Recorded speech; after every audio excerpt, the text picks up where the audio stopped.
I grew up an evangelical Quaker, and that was good because we learned a lot of Bible. The Bible is rife with all kinds of calls to social action, caring for the stranger, Jesus' story of the Good Samaritan. The good person in that story is not the good religious person. It's another person, an outcast, who takes care of the good religious person. And so there are all these examples throughout. What does the Lord require of thee? To love justice, do mercy, and walk humbly with thy God. So we have our Quaker tradition, but it's deeply rooted, as the early friends were, in Scripture and in the Bible.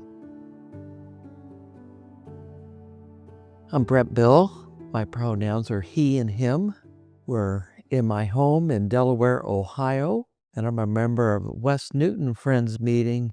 Quaker faith, to me, is not just about doing good. It's about being good so you can do good.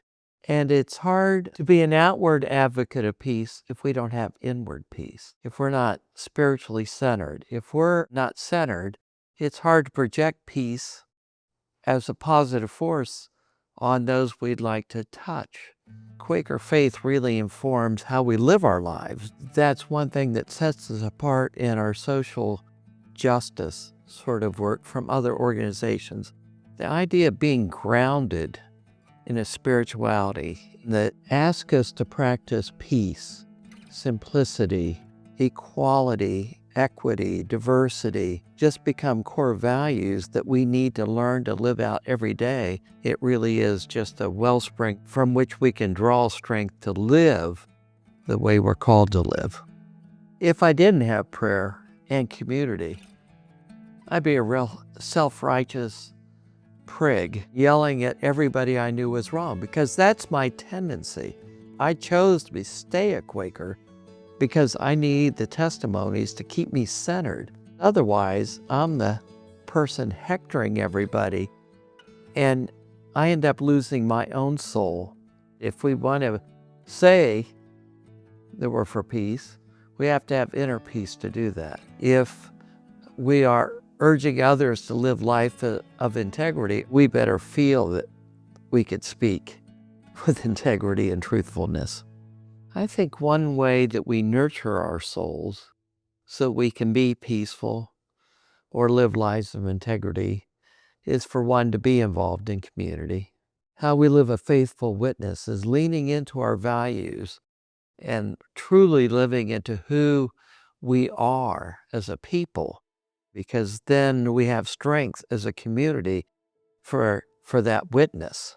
One person feels pretty alone when you're doing it, but when you know there are others who are supporting this and standing with you, others who love us enough to be able to speak to us carefully, not as criticism, but because they care and they know how we could be, and they see God in us and the divine in us and are saying, live up to that light.